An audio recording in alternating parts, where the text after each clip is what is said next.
There we go. Okay, I think we've got our audio going there. I think we're good to go. Hello, everyone. It's Saturday night. That means it's time for the Weekly Dig. Thank you all for joining us. For those new to the Weekly Dig, this is where we analyze classic anime and look at new anime as well. My name is Brent. These are my fantabulous co-hosts, John. Konbanwa, Mina. And Steve. Hello. Hello. And let's get started with our dig tonight with a short, fun thing. I think that's my cover picture. That's a very true thing. Noiseman Sound Insect, which you can see up there. A 15-ish minute anime movie, kind of, sort of. It is so the progenitor of this is kind of interesting. It's by Studio 4C, directed by Koji Morimoto, who was a director on Macross Plus, or like an animation director on Macross Plus. He probably got he was an animator on Akira. He worked on the Animatrix, was a key animator on Kiki's Delivery Service, City Hunter vs. the North Star, co-founder of Studio 4C.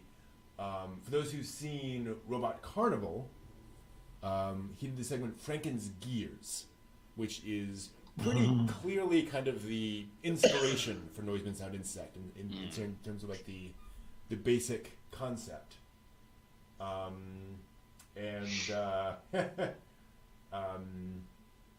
Yes, and so he's worked with a bunch of different stuff. He worked on the concert scenes in Macross Plus, a bunch of other things. But it should also be pointed out, this is done by Studio 4C with Masaki Yuasa as a primary collaborator, so doing the character design and so forth. So it kind of has that Masaki Yuasa flatness, weirdness to it in some ways. And of course, it should be pointed out, music by none other than Yoko Kanno. Exactly. John asked in the chat, are those Beats by Dre, Steve? Are you a Beats by Dre headphone wearer? No, these are very cheap headphones. Okay. Sony headphones. Nothing wrong with that. Yeah. They're boinks by Dra. There They're we just go. knockoff. Yeah, right. Yeah. So I don't know that explaining the plot of Noiseman Sound Insect is very helpful. I will say, in looking up the reviews on this, it was interesting seeing the split. Like, there were some people who were like, this is a really fascinating, high intensity, thought provoking short film. Other folks who were like, I don't know what the F I just saw. And there were a lot of folks who were just like, essentially, this went faster than I could understand it, and it's clearly their problem. And so I'm going to give this a 6 out of 10, basically, which was a little disappointing. Because it is definitely a fast-paced story about this creature who's essentially separating people from their sound, and in this kind of weird, fantastical way, and kind of a resistance against that.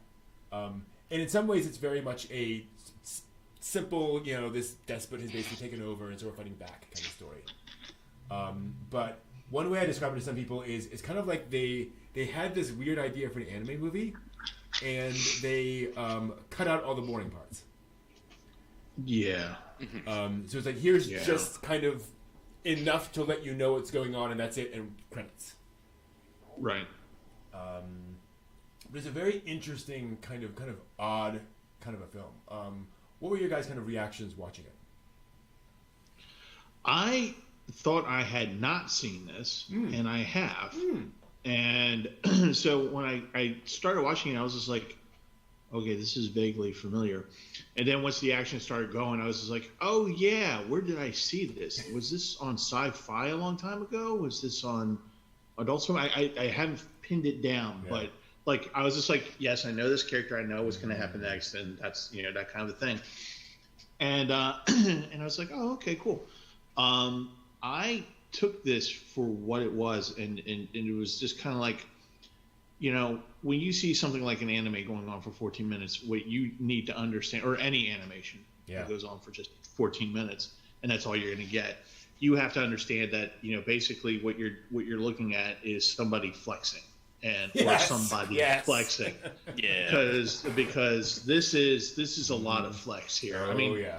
Shinichiro Watanabe is involved with this. Yoko Kanno is involved with this. All these different people are involved with this 14-minute thing. It's just like literally like they almost like bumped into each other into like the local 7-Eleven and said, "Hey, why don't we do this thing? Okay, let's do the thing." And they knocked it out in a weekend or something. Are you free on Tuesday? Let's do it. Right? Yeah. But one of the things about this that is really nice is that I think you gave a really good explanation that this is a movie without the boring parts, in that there's enough there that you know what's going on, that you're following the action, and that's what's important. This is all about movement, sound, and you get a little bit of whatever. And this is not meant to be thought-provoking in terms of lane, right? Right. Yeah. There's right. Okay. This is supposed to be something of just like, look at this art, look at the movement, look at the characterization, which is very. When was this movie made? 97, I think. 97. I was gonna say this is 90s animation, and just the music that goes along with it. I mean, there's no let up in this thing. Yeah. So you're just like, so it's like I was watching it. I was playing Genshin, so it was 4 a.m. by the time I got around to it.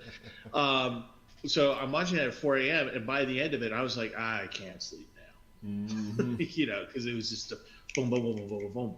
But it was to me, it's just definitely a flex. I mean, there's just so much going on in here that is wonderful, interesting, and it just seems like almost here's our idea. Maybe somebody somewhere in the future might run with this as something else, because there's a lot of potential in there. There's a lot of world building that's not talked about that's in there that you can pick up pretty quickly. Yeah. So I feel like this could be something in the future, and this is kind of like the pilot episode, so to speak. Yep. Well, it is the future, Steve. It's 1997 to now, so I'm not sure whether they're ever going to get around to picking that up. Yeah. Who knows? Who can tell? Hollywood has a way of regurgitating things, so you never know what might get recycled. I think the first time I ran across this, Brent, was when you showed it to Phil and I at Star City. And it's like, you want to see something weird? Yeah. Oh, my God, here we go. And, seeing it now a second time around, and I had forgotten about it, like, just until you were like, oh, Noiseman. I'm like, Noiseman. Same kind of thing like Steve. Like, that seems really familiar. As soon as I started watching, I'm like, oh, that's right. So it allowed me to, like, really dial in more into the art that was going on and, like, how the music was interlaced into the action that was going on. I mean, you could have bogged this down with a lot of what's the underground organization doing, what is the noise fruit versus not the husk pieces, that they're sorting out. But you really don't need that for the action that they're shooting this for. You know what I mean? It's like they're just going with it like a stream of consciousness kind of thing. It's like no stopping, no slowing down, just all the way, hammer down, go. Yep. Well, it feels like if they wanted to explain any of this in this movie, it would have been, okay, Professor, explain to us what this food is. Well, as you know, Bob, when you eat this food, whatever, and it's like, okay, we got to do this thing. And yes, it would explain it to the audience more clearly, but just having somebody pluck it out and put it in, or seeing the juice going into somebody's mouth and them going, okay, I know what that's doing now. Right. And it's also funny because the movie doesn't move at a breakneck speed the entire time. There are some shots where they're just kind of holding on something, kind of letting you watch something unfold. Something I hadn't remembered rewatching all this stuff. Thank you very much, Rockman. Appreciate that very much. But you are awesome. But yeah, it's weird how Noiseman is just this very condensed experience. It feels like, I don't know, an energy drink in anime form. Yeah. Well, what you're talking about, the slowing down, is when protagonist Kun loses his sound. Yeah, Toby.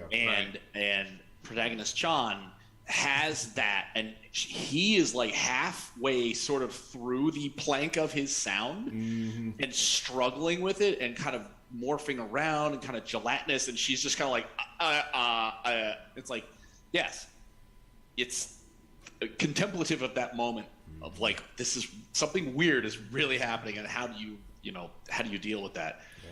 But it's like, those are well placed. Yeah. But again, to your point, like, you don't have somebody plucking this out and explaining what's going on. It's like, no, you slowed down just long enough for this thing to be like, oh, okay, so you can like have your sound back. Yeah. And then off we go. Yeah, exactly. It's like, oh, neat. So it's reversible. It's almost like the teacher going, okay, kids, you got it? Okay, good. Go, run. It's like, ah. Yeah, absolutely. And it should be pointed out too, like there are moments when they're like, okay, let's go and defeat Noiseman, and then we cut to them captured. Yeah. None of the intervening chase or whatever. Like, it would have been nice to see that, but no, we're just gonna kind of do. And I think also, like, to your guys' points, I think because the story is so relatively simple, it kind of benefits from this. Where it's like, okay, here's protagonist Kun, here's protagonist Chan. He needs to be rescued. She's got the thing. She's running.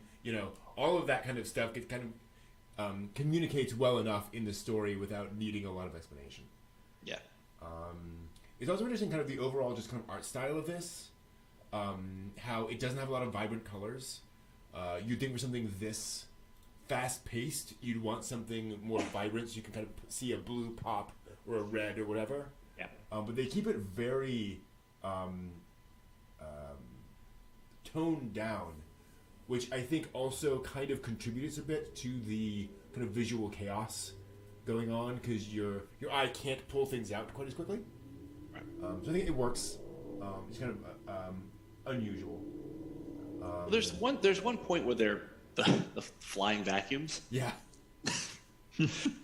They're like scooting around through different space, and you're looking down like this really well rendered sort of look amazing. into. Yeah. Like, it's not a tunnel, but it functions as a tunnel because of the way the structures of everything is built. And you're looking down into the space, and it's well rendered. It pops to the eye, except for the fact that it's no popping color. Yeah. So that it's like this really, it still is really done in a way that you're paying attention to it, but it's also done in a way that you're like, wow, this is just so, it's kind of a sort of a flat color thing going on here. I'm amazed, and yet at the same time, like, okay, I can see where you're delivering this drabness of the world without sound. And it's like, I gotcha. Without people's sounds enlivening their experience. I get this. Okay. And Steve, I think I completely agree with you. I think, to your point about this being a flex, I think that's also, the color scheme is also partly a flex, because they're saying, we're not going to rely on color to draw your eye. Yeah. You have to look at all the animation and pay attention to all the amazing things we're doing with the animation here. That said, it should be pointed out, the character animation is not super consistent. It's very Studio 4C, where it's like, sometimes characters are just kind of a little blobby. And not just because they're being turned into weird little floating polyps. Yeah, exactly, the saturated palette. So that is a little odd, where sometimes folks are just kind of just heavily stylized. Yeah. But again, I think it's something this short, like you just go right past it. Right. She also pointed out Tobio, the name of the main character, was also the name of the boy that Astro Boy replaced, basically. That is the son of Dr. Tenma, who died in the car accident. Oh. Right. Yeah, so it's a bit of a callback, possibly, to original Astro Boy. Interesting. Don't know, Okay. but kind of interesting. Lena, I think, is the name of the girl, and I don't know what that may refer to. Lane. Oh, there we go. Serial Experience Lane. Oh, no. Absolutely. No. We're all connected. No. Exactly. It's all through the wire. What if Lena is a reflection of Lane in this other world? This is actually the Wired. And Lena is actually, and so Noiseman is actually Dr. Airy, who is pulling out the... Not what that thing is. The thing is, I mean, that's all reasonable. Like, the scary part about it, it's like, oh, that could be. Damn. Oh dear. But yes, should also point out the music. The music is very weird in this. It's very electronic. It's very discordant. In concert with a society where noise is being under attack, basically. Yeah. But like even like the there's this beautiful chorus that like the floating polyp ghost things sing, and even that is kind of off key.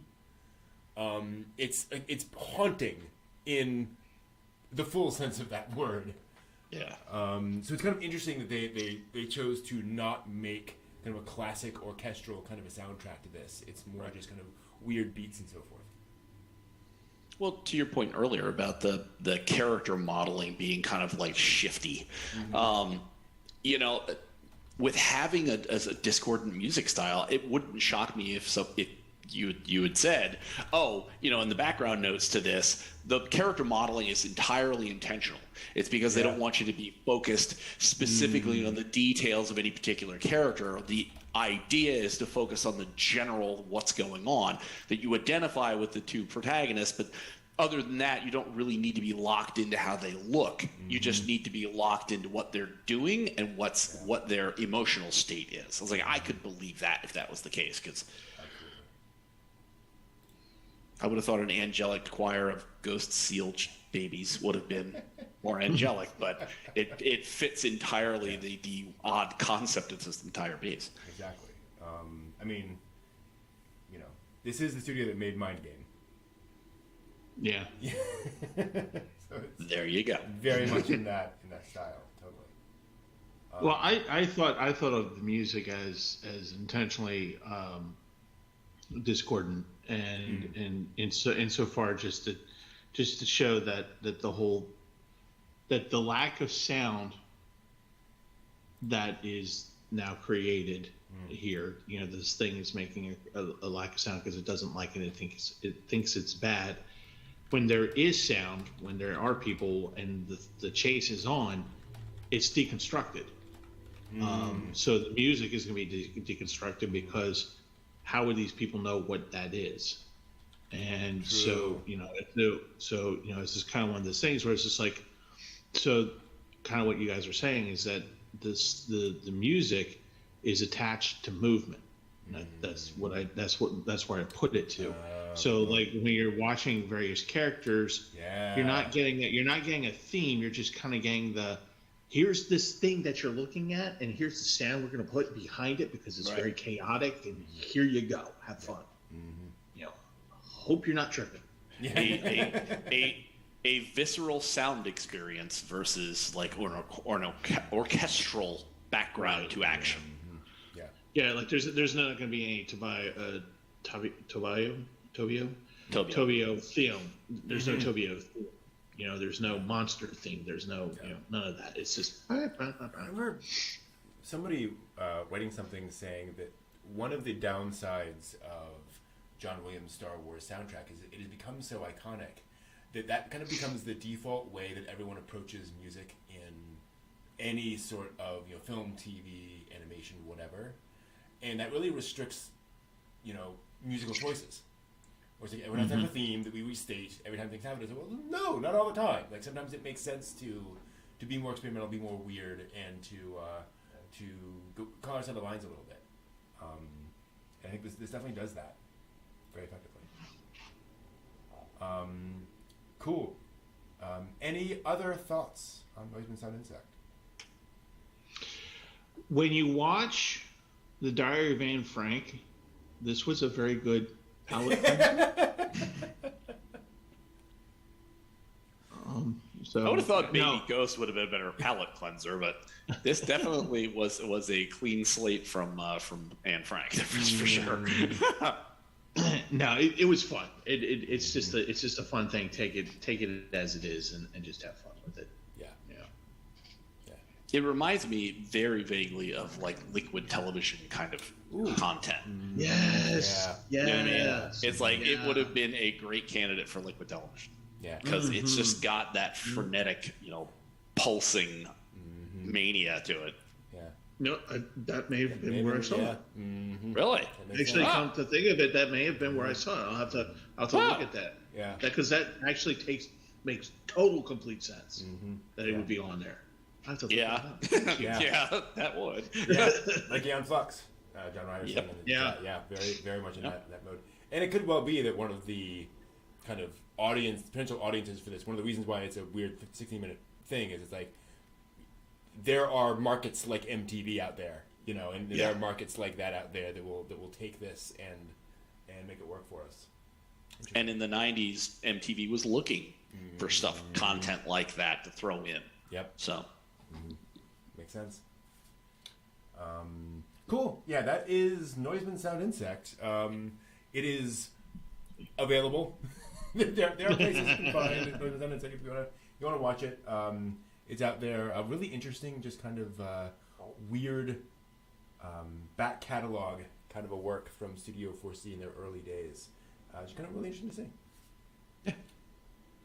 Cool. That will do it for that. We'll be back in just a minute to talk about the latest anime news. And we will see you right then. So give us just a minute.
And we're back.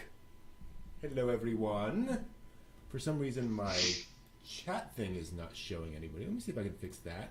While we talk, and take a quick moment to talk about what's going on in our lives. There we go. In our weeks, what we've been watching and showing. Let us know in the chat what you've been watching, and any questions you have for all of us.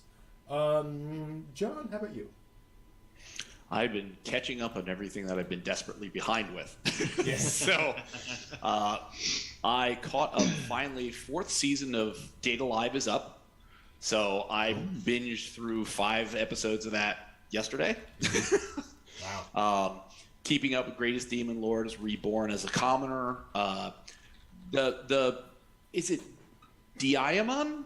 The one where it's the girl who's an orphan gets taken in by a traditional candy maker? Remember that one? I think that's right. Extremely cute. It really is as cute as we had hoped for. Nice. It's going. Good. I'm very pleased with that. Obviously, Shachiku and the baby ghost is just adorable. It's just stinking adorable. I'm having a tough time with Shikamori is not just a cutie.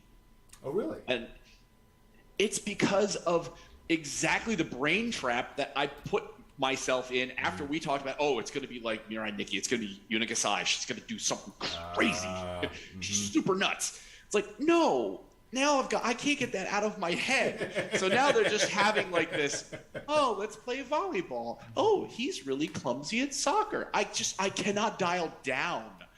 So I'm just watching it. I'm like, just do something. Just can he break his legs? I'm like, just give me some action. Come on, damn it. So that's you sprained your ankle. The foot must come off. Yeah, anything. Have her punch somebody. Have somebody look at him and she gets jealous and throws a punch. Anything. Throw hands. Something. Yeah. The exciting part of the week was a couple weeks ago, I went on to Japanese Taste and I was looking for Tokyo Banana. I don't know why. Just some reason I had a wild moment in my mind where I wanted Tokyo Banana. Never had one. So went on to... As in the fruit, a banana from Tokyo? As in a little cake device thing that's got banana custard stuff in it. Oh, okay. That I've heard is like, this is, you can only get it in like Tokyo and it's very short shelf life, blah, blah, blah. So a couple of weeks ago I found the site and I got that. I got some barley tea. I got some ramen. I got, sort of a smattering of different things. And placed the order, got the confirmation of the order, great, perfect. Heard nothing for like a week and a half. And I'm like, okay, when everybody said about Tokyo Banana, you've only got like 12 to 14 days before expiration. Okay. So it's really, really like I'm like, they must be putting all the rest of the order together and then they're going to get the last thing that's most perishable and bang, in the box it go. And I'm like, but we'll see. Monday, I get a notice from DHL that in Japan Monday time, so our Sunday, their whatever, it was label created at 4 p.m. By 6 p.m. in Osaka, it was picked up. By 9 p.m., it was cleared customs in Osaka. By Tuesday, like 12 a.m., it was in Cincinnati, Ohio. Wow. By Tuesday at 9 a.m., it was in Greensboro, North Carolina. I'm at work, and I get a text from DHL that at 3:20, they've left it on my front porch. Wow. It left freaking Osaka. 48 hours. In 48 hours, it was on my porch. Holy. Yeah. Yeah. I mean, for all of this time that we've had all the shipping issues and alternate means and time frames for stuff because of bottlenecks in different places, holy crap, I've never gotten anything that fast in my life. No kidding. Yeah. So I've shared the plenty with friends, and I now have a list of people who are like, so when you're ordering, can we get 2 boxes of Tokyo Banana? And they are, I mean, they are absolutely as good as everybody says that they are. The cake is unlike anything I've ever had. The banana custard, it's industrial made, but it tastes kind of like banana pudding, like you would have like your grandmother make. Wow, interesting. It's just, but banana-rier. As opposed to like the Jell-O banana pudding, which is kind of like school bus yellow. Right. This is like banana, kind of that dull yellow kind of. Oh boy! So yeah, that was the amazing taste adventure. I made this really delicious Wednesday night. This really delicious black oil roasted garlic ramen. Boiled the whole thing up, got it all set to go. The oil packets, I'm squeezing them out into the boiling bowl of noodles, getting everything going. My oily fingers slip, and then I slam my right hand down into a boiling ball of water, dumping it all over the kitchen. Blissfully, the dogs were away from the moment. I had this interesting swelling that was going on in my wrist, that I kept throwing cold water on, and I kept putting ice packs on, and it fortunately didn't blister, but I had that singeing, needles and pins all down my arm where I smashed it into the bowl. Yes, it was. So Tokyo Banana, hooray! Hot boiling water on my arm. Oh, no. And I lost half the ramen, but only half. Okay, so I did get to have it. So yay! Yes. Yeah, I got to taste the thing. So yeah, so it's kind of those wacky. Man. How about y'all? Yeah. How about you? Well, first of all, just a reminder to folks, fire is pain. Yeah. Remember that. And boiling water is wet fire. So right. I wish I could get this Tokyo Banana thing, but I got a porch pirate thing going on here in the apartment building, and I caught him. And sort of, like I came off the elevator as he's pilfering packages, and I'm just kind of looking at him, and I literally just went, "Really, dude? Really?" and he ran. Wow. And it went downstairs and somehow made it out of the building. You didn't tackle him? Yeah, dude, it was like early, well, for me, early in the morning, 9 o'clock, whatever. Both of like 11:30. I'm not doing anything at 11:30. What the hell? So yeah, I'll try to have to figure out how to get this Tokyo Banana thing. Yeah. Because it sounds awesome. So, in terms of anime, I actually got to watch a little bit of anime. Cool. The pretty lady who likes to give me food is enjoying more and more anime that I'm showing to her, and so I'm rewatching with her Komi. Komi Can't Communicate. Cool. Yeah, man, she's loving that, and Spy Family, and and we are at the assassin becomes his wife. We're on that. We're on that episode. And Yor and she's just loving Anya. She's just totally obsessed with Anya, and she is just so adorable. And so we're actually making progress on. I'm making a little bit of progress on my anime watching. Cool. I have been watching this other thing called, speaking of food, Dancing Bacons, and it's this couple, I think. And they go around Asia, China. They base out of Singapore, I think, but they go to Japan, Korea, China, various places, and they do these food adventures. They just do food things. There's not a whole lot of there's no like music. There's not a whole lot of narration. It's just them just eating and just reacting to what it is that they're doing. A little bit of translation at the bottom. And it's just fascinating to watch, just where they go and what they eat. Like apparently the Singapore nightly market just reopened, so it's like 20 minutes of just them going from stall to stall. And that's the other thing, they eat every day. Like, I don't know how they're not fat or dead from a heart attack. They eat everything. And so they, my kind of people. So they're going through all these different stalls. And the Singapore stall or night market has all these different countries that are in there. So you can walk in there and you'll get Thai over here, Chinese, some type of Chinese over here. You'll get something from Malaysia. You'll get something from Japan. You get the idea. You get all these things. Yeah. So like one point they're getting like a smoothie made by these Muslim women that look just really kind of odd but good at the same time. And then next thing you know, that they're going to takiori, the little squid balls, and things like that, and just all these wonderful like foods that I'm just like going, why can't I have this here in America? I'm like, a little bit sad. So, and furthermore on the food part, I've been, just because of my schedule, her schedule, and in fact she's not feeling that great. Around the corner from where I live, literally, a 5-minute walk, I have a sushi restaurant, Minaz, which is the best in Baltimore, and I have Indochine, which is a Vietnamese restaurant. So I've been eating pho, ramen, banh mi, all this stuff for like the past 4 days, and nice. I am loving it.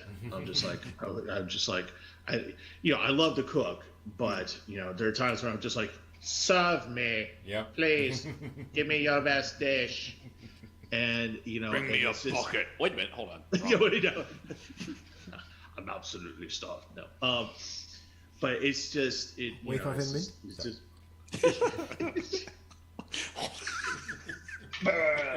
Sorry, okay, as the three of us reenact that.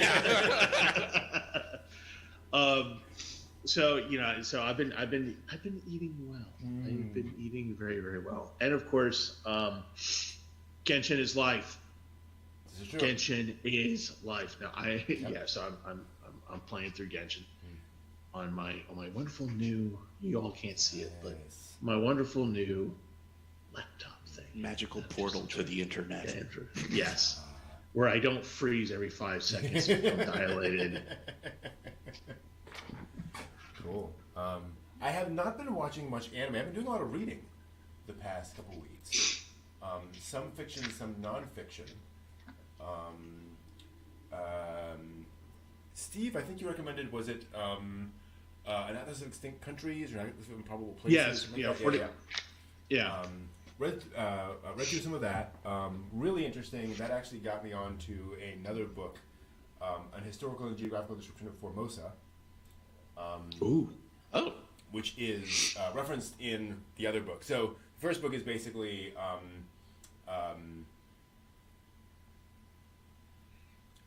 geographical frauds. Very short. I would say. The description is various things where people claim to think they didn't exist, or that they Atlantis, that kind of stuff. Of somebody made something up and then it became a thing. This was a little disappointing because the description in the book of this guy is that he said he was a native of Formosa, and to prove this, produced a 300-page book that he had written about his time in Formosa, which it turns out he invented. He just wrote the book. It's fiction. He just wrote the book. Unfortunately, what the original book described in the book about Formosa is not accurate at all. I don't think he actually read the book that he's talking about, which is kind of odd.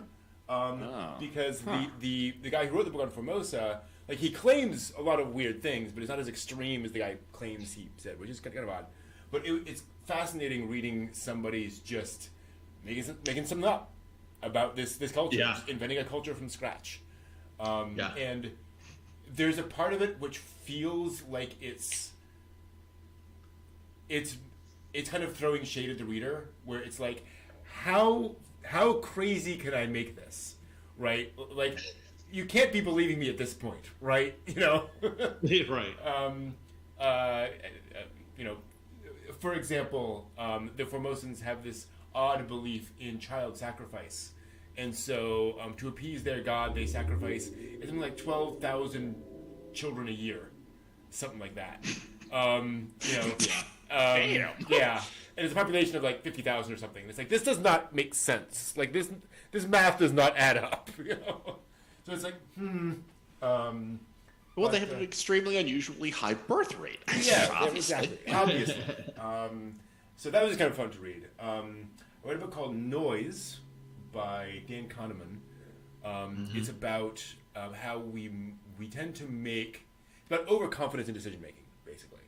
That so there's bias, where you make a decision, but you are biased towards one opinion or the other, or one aspect of that decision or another. But then there's noise, where the decision itself has lots of unknowns in it, but you make a decision with unwarranted confidence, right? Where you're like, right, this, you know, the Colts are going to win the Super Bowl this year for sure. It's that kind of a decision. And so it's kind of thinking through it and being more aware of where you're in a situation, making decisions, you're thinking through things. How much do you really know? You know, why are you so confident about this decision, right? Like, is it just because you're predisposed to jumping to a conclusion? Is it because you've been through this before and you're relying on information from that experience, which may not be accurate in this experience? All that kind of stuff. So it's a very interesting kind of thought about that. A similar book called Think Again, which is just about changing your mind. Like, when does it make sense to change your mind about things? And then the other should I buy this book? I changed my mind. You already mastered the technique. Perfect, exactly. And I also read a very weird book called Piranesi by Susanna Clark. If you heard of the book Jonathan Strange and Mrs. Norrell, I think. Was a book made there. I have not read it. Same author. It opens with a man describing how grateful he is to live in the house, and the many, many, many rooms of the house, and all the statues in the house.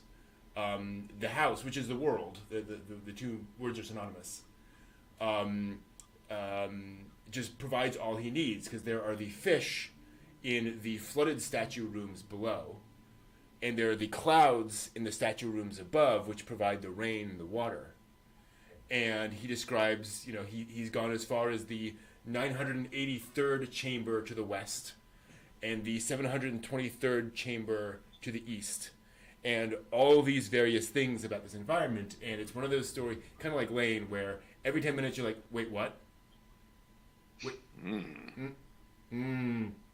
but that, you know, and it's just more gets revealed, and it's definitely a fantasy, but there is an underlying logic to what's going on, and there's more to it than that. I really enjoyed it. It's a weird book. It's not like any kind of traditional structure, but as the book goes on, it's a very good job of slowly revealing and kind of solving those mysteries as things go on in a very nice pace. And it's not hugely long. I read it in maybe 4 or 5 hours. So really fun. It's called Piranesi. I'll put it in the chat. Is it one of those things where you could read some, put it down, leave, come back, definitely. Or would it be too confusing? No, definitely. There are there's him and the other. Those are the only two human beings in the world. Wow. As far as he knows. He addresses the reader as 16. No, the reader is 15, because they are the potential 15th person in the world, because it's him and the other and the dead. Huh. Also, he and the other are male. Yep. And that's exactly kind of what you're like. It's like, this doesn't add up, and then things. Oh, that's what's going on. Oh, well, how is that gonna? So yeah, it's really interesting. Okay. So yeah, fun read, as long as you know it's a puzzle book, right? You're coming in not knowing what's going on, and that's going to be kind of slowly explored over the course of the book. That's a fun one. Oh, hear that?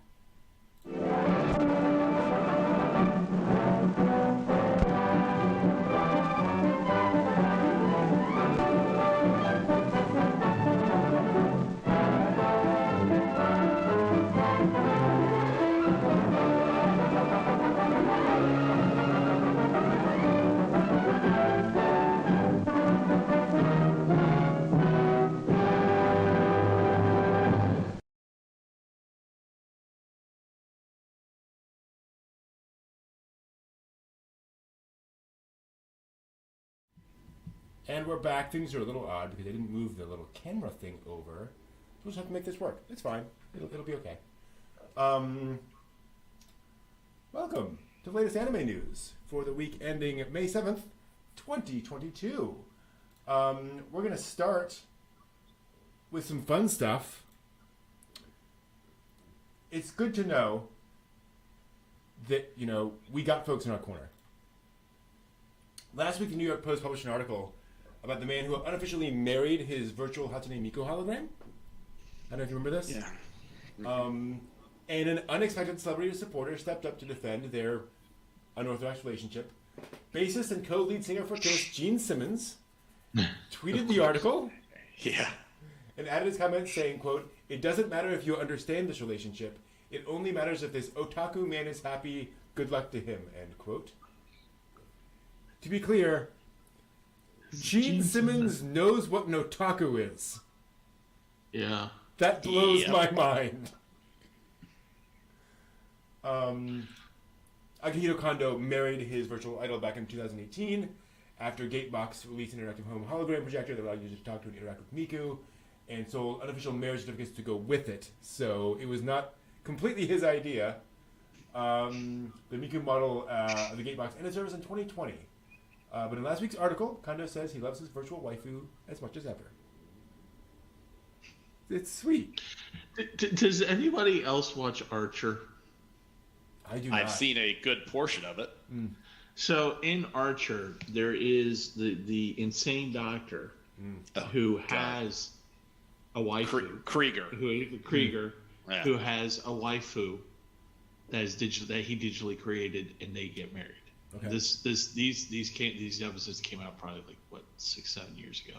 Yeah. And it's just I'm listening to this and I'm like going, oh God, it's Dr. Krieger. Oh God. Well, there was an article that was in the same sort of space that I saw Gene Simmons' little piece that said there was either a study that had been completed recently or was launched recently that is looking into people's, and I can't remember what they called the condition, where it's you romanticize, fantasize, and lock onto a fantasy character, an anime character or a movie character, whatever, and that fulfills the person's need for romantic, not interaction, but a romantic object, and that increasingly, people are finding that is a more satisfactory romantic experience for them because there is no rejection. There's no, you can't be rejected by the hollow figure of Miku. She's programmed to respond to you and to be there for you.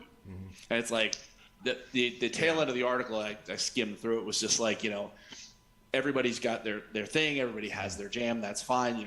The real problem is what is the social cost of this? Right. Because your fantasy partner, your romantic interest, isn't there if there is an emergency. Right. If you're sacrificing the interpersonal connection with real human beings, you run the risk of what happens if you have a heart attack? What happens if there's an emergency? They can't do anything for you. And it's like, I get your point you're making, but I don't think marrying your virtual idol means you're turning away from society in general. Right. Right. Still interact with people. Well, there's that whole point in Blade Runner 2049 where he's developed a relationship with the hologram that is being sold, a program that is being sold. Yeah. And there's that great spoilers here. There's that great scene where he's walking after where he loses the hologram, and it does come at an emotional cost. And he's walking, and she's the sales figure in this big giant enormous hologram, and she's just like, "Are you lonely? Do you want?" And he's just looking up, and he's realizing the amount of time he's wasted, the amount of time and money he's wasted, and the whole 9 yards. And by the way, folks, that is not actually, the subplot is not actually a plot of Blade 2049. Yeah. It's very much a side thing. Yeah. But yeah, it's was it Lars's Girlfriend, I think it's called. Real doll. The guy buys a real doll and actually calls it his girlfriend. Yeah. Well, the deeper problem there is that relationships aren't 100% supportive all the time. Like, Right. you need people to push back on you sometimes on some of your decisions. Like, Right. conflict is not all bad. Yeah. Because Right, we're not right. perfect all the time. And so you need somebody who isn't just saying yes 100 all day every day. Right. So it's not Yes, set yourself on fire. That's great. exactly, yeah. Proud of you. Yes, going to the top Proud of you. the book depository and taking a rifle with you is a great idea. No. I'm actually reading a book about that right now, about maturity, basically, and saying that parents absolutely provide unconditional love, and they provide conditional love too at sometimes. It's like, we love you, and you're going to stay in your room this week. It's like there's also a certain amount of pushback on things. So Yeah. and again, which is not to say that you can't feel things about an animate object. You can't have those fantasies and so forth. But the idea Love that your idol. Love your idol. Just don't love exactly your idol. Hey, Remu she is my waifu for life. So There we go.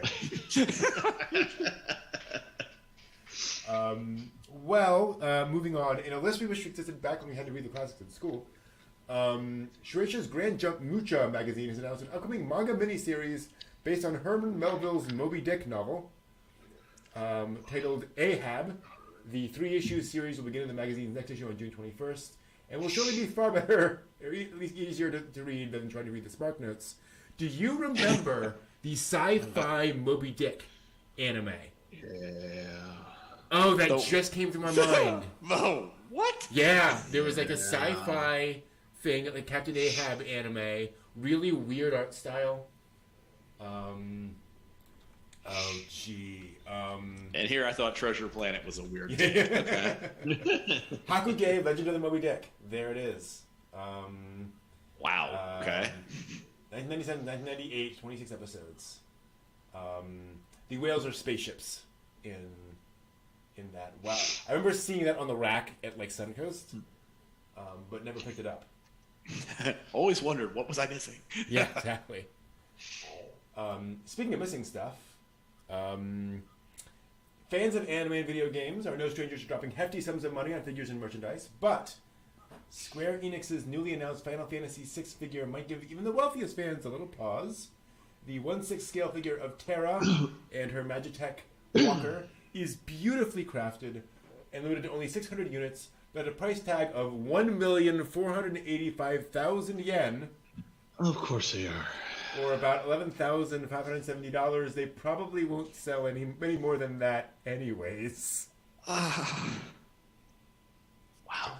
Yeah. Yeah. But think of the resale value if you hold on to it Sure, for at least a year. Yeah. Sure. Uh-huh. Like all those Sega Genesises in the Goodwill for $25. Can you This is write making that my off as a head loss? hurt. Oh, dude! If you're an anime streamer, is that a business expense? Yeah, it is. Yes. Hey, there we go. There's your loophole, folks. Yeah, it is. You acquire with sponsor money, and then you write off the loss when that figure goes from 11.5 in a year from now when it's worth $1,000. You go, Yeah. Well, it's interesting about figurines like that too, because figurines that rare and they will probably hold on to their value, right? That is such a special, unusual figurine. I can see that retaining value over time. It's just getting it in the first place. Yeah. Also, when you get something, currently, with something so simple as Nendoroids, so Good Smile Company Nendoroid figures, there is a thriving market for a little $40, $50 figure, a thriving counterfeit market of those that come predominantly out of a large manufacturing interest in the East that I won't name. But I've seen plenty of YouTube videos. It's like, oh, well, let's take one that's a Good Smile Company Nendoroid, and we'll take this one and we'll do the comparison and see what the difference is of the knockoff. You have an $11,000 figure. There's going to be one available for $2,000. Yep. So it wouldn't shock me if you said, yeah, it wouldn't shock me if one of the people that bought the $11,000 figure was somebody who had a really good scanner and could like do 3D modeling of it, and then input it into their system and say, let's knock out 10 or 15 $2,000 models. People will buy it. It's kind of good enough. It's not great, but who's going to know if it's in a glass case? You can still kind of, hey, look at that $11,000 figure I got. Like, so just saying. I was helping some friends move today, and I was going through their DVDs as they were, as I packing them up, and they had a copy of Knocking on Heaven's Door, like a Cowboy Bebop movie. Oof. And it's one of those things where I looked at the DVD and I was like, flipped it over, bootleg. Yep. The cover and the back is just not quite right, and they probably knew it was a bootleg, right? But it's one of those things like, they show up at the oddest places. But it was close enough. Close enough for a shelf sitter that people will be like, oh, that's cool. As long as they kept moving along. Yeah. Looked pretty close. But, when the back of the box company information advises you to go to yahoo.co.jp. Awesome. Yeah. And we are anime company at yahoo.com or something. It's like, yeah, sure. Totally legit. Look for us by name. Where is the name? Look for us by name. Cool, really cool news for the retro anime fan. A long-lost pilot anime for Fujiko Fujio A's Futakun manga has just been rediscovered on film. This was planned to air back in 1967. Tokyo Film Company Koku A, went looking for the film recently at the behest of a video software researcher and discovered the film in a warehouse. NTV planned to air it back in '67, although a pilot for 2 15-minute segments was reported to exist. NTV never actually aired it. It was discovered after a research investigation, however, that Hiroshima TV had aired the pilot once on December 11th, 1972. The original production company for the pilot has long since disbanded. But parent company Kokue still remains and plans to digitize the discolored film and restore the image with help from Tokyo Laboratory. So we may get a restoration of an anime from the late 60s. Wow. Very, very cool.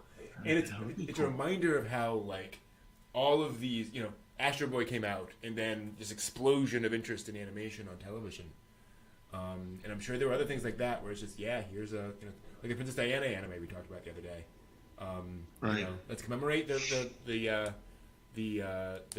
coronation of Princess Diana by commissioning a half-hour anime about it. Okay. Yeah.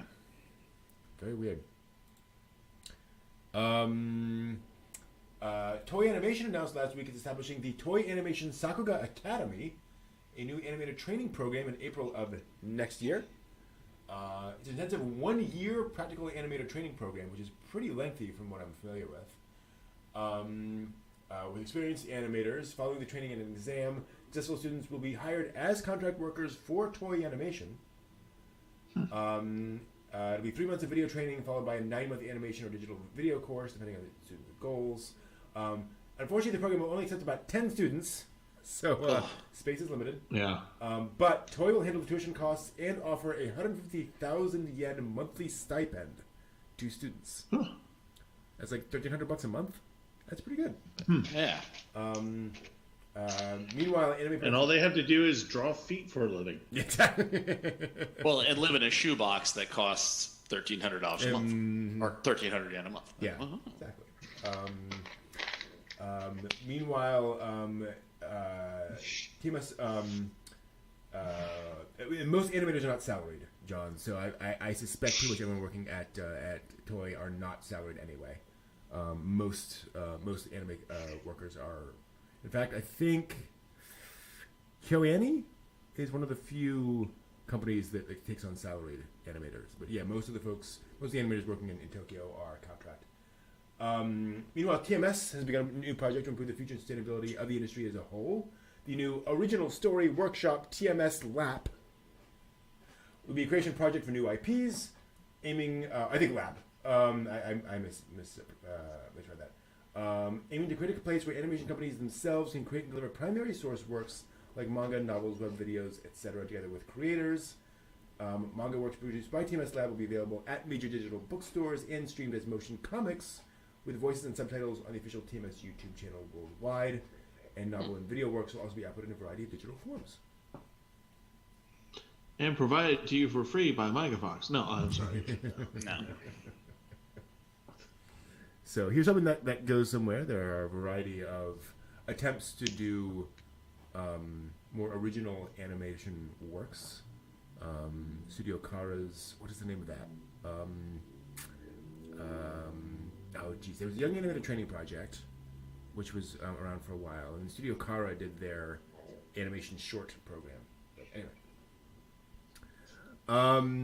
Animation Mirai? No, was it? Yeah. There we go. Yeah. Yeah.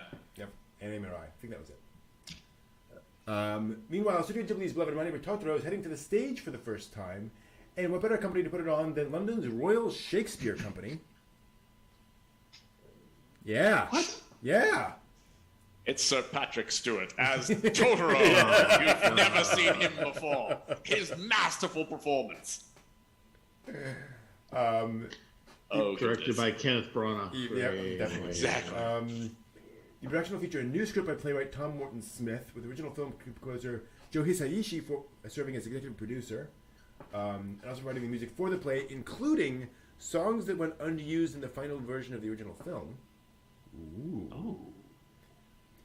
The play intends to stick the original environmental themes of My Neighbor Totoro in all aspects of production, from plot to materials used for the puppets being sourced by environmentally friendly processes. They are young girls in the film. Satsuki and Mei are likely to be aged up due to the puppetry and so forth and safety concerns. Mm-hmm. Studio Ghibli themselves actually reached out to the Shakespeare Company for the collaboration after seeing Morton Smith's adaptation of Matilda. So he's the one who did the Matilda thing for them.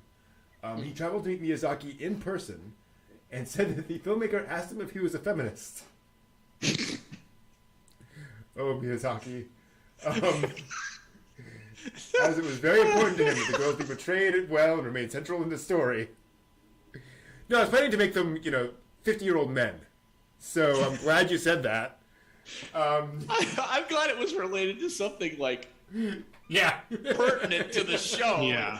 Versus is this how Miyazaki does things now? Be like, Probably. hi, I'm here to talk to you about this licensing deal. Do you often wear pants? What? Miyazaki okay? Oh, he does this. He'll go off for a little while on that. Wait for him to come back and we'll get the licensing thing taken care of. Okay. Just say no to the chainsaws with the children, okay? Right. Yeah. Morton Smith, by the way, did say he is indeed a feminist. So, hurdle crossed. The production is set for a 15-week season from October 8th through January 21st at the Barbican. The company also posted a teaser video of the production's behind the scenes on their YouTube channel. So, very curious. John Ryer, Brian Blessed is Totoro. Yes! Yes! Oh my God, Brian yes. Blessed. Yeah. Welcome, children. Oh, welcome. Oh, yeah. Oh, that'd be great. My goodness. Turn Totoro into the wreck of the Hesperus. Awesome. The whole thing's going.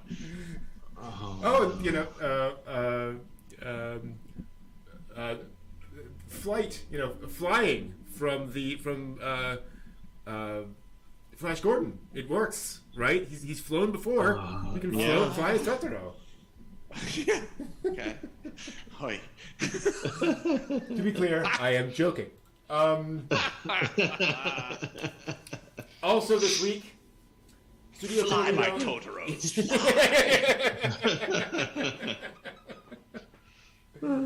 Oh dear. Studio Colorado and Netflix announced last week they've signed a multi-year co-production deal for 3 new feature-length films. The first is the previously announced Drifting Home, which will debut in September. The second will be a new film by Toмотaka Shibayama, who did A Whisker Away back in 2020. Title film not yet been revealed, but it's been described as, get this, a slightly mysterious love story depicting the delicate emotional coming of age of the characters as an ode to boys and girls. In other words, a Makoto Shinkai film. Basically what they're doing. It's weathering with you. Except not weathering. Yeah, exactly. Okay, cool. The new work is part of Netflix's new Anime Creators Base, which is meant to help creators develop conceptual art, which is cool. The Horse Girls of Uma Musume Pretty Derby will be returning in 2 new anime works announced this week. First, a new streaming anime featuring a trio of horse girls based on the real-life trio of horses who shared the Triple Crown in 1999, following them as they go head-to-head. And a new short anime series called Uma Yuru, or Laid Back Uma, also announced, featuring cute chibi versions of the girl to debut in fall, because of course.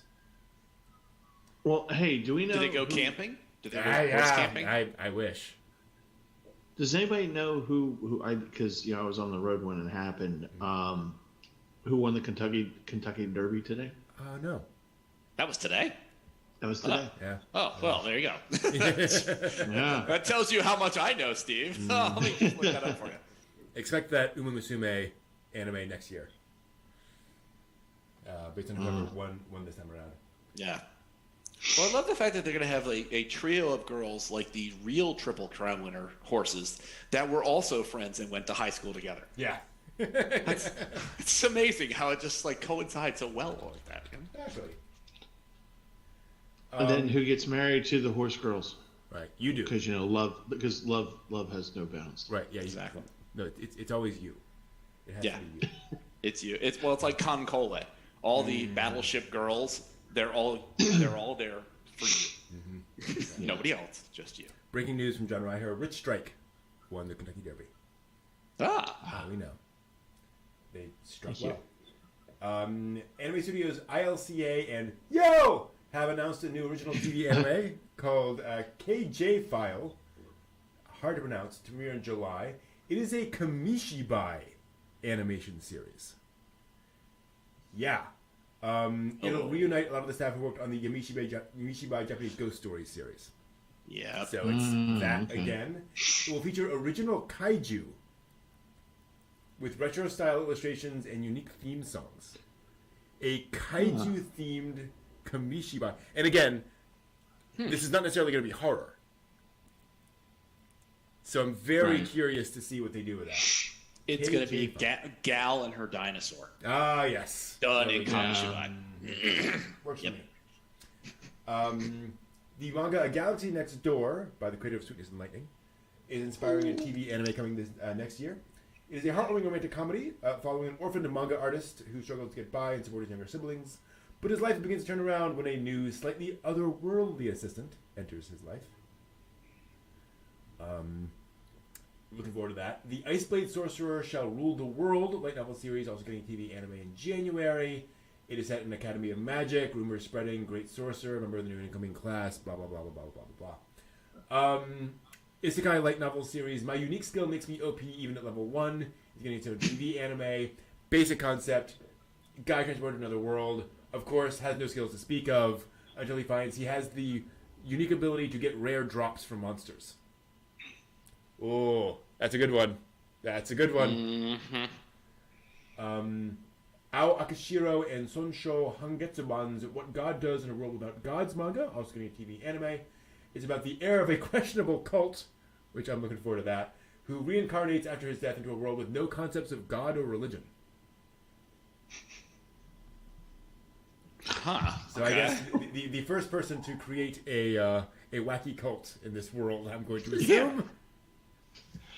And this, ladies and gentlemen, I know the concept of God is unusual to you, but this is called Kool-Aid. Yeah. You're going to drink it, and you're going to fall asleep, and you're going to be on a spaceship. Yeah. Now, does everybody have their jogging suits on? We're ready for the spaceship trip on the Comet? Yeah. Everyone get their sneakers? All right. Oh, we're set to go. Boy, that would be an anime. Yeah. Yeah. No, now I'm imagining Isekai is a thing now, right? So, they're right. Oh, God. They all actually end up on a spaceship somewhere. Spaceship. It's like, Japan? No. Just don't, please, don't do that. Oh. Bad idea. And could you twist it where everybody else goes first, and there's one protagonist guy. For some reason, he ends up in the pipe for 2 or 3 years. and he pops out, and everybody else is like already figured out what's going on, and he shows up being hopeful and optimistic, and they're all trying to warn him about what's going on, and you could call it Heaven's Late. Oh! And he drank the Gatorade instead of the Kool-Aid. So exactly. That's what like sort of screwed him around. Yeah.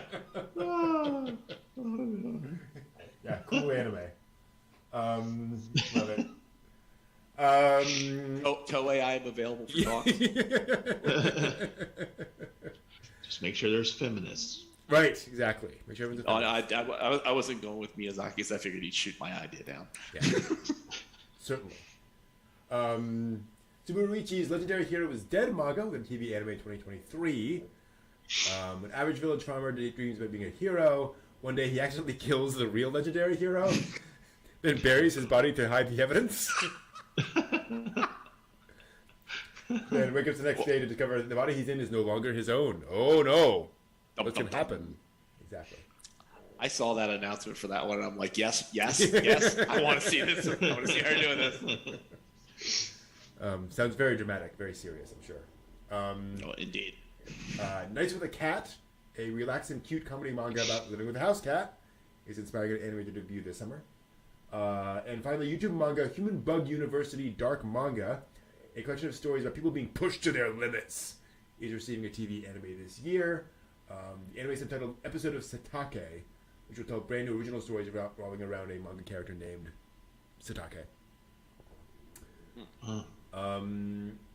Square Enix revealed in the May issue of the Big Gungan magazine that both the Star Wars Visions anime anthology and the Mandalorian series will receive a manga adaptations debuting later this month. A number of different manga artists will draw the Visions adaptations appropriately. The beloved Spy Family manga has announced its first stage musical adaptation. Wow. With the production opening in Tokyo next March before embarking on a nationwide Japanese tour. Toho is producing the musical and will choose the actress for the series' most iconic character, adorable telepathic daughter Anya, through open auditions. The role technically has no age requirement, but hopefully must be between 700 and 100 centimeters tall. Oh. So between 2 feet 3 and 3 feet 3, which does limit the participants' age range. I must admit, which is kind of interesting. Like, they want child actors for Anya. Like, that's asking a lot. Yeah.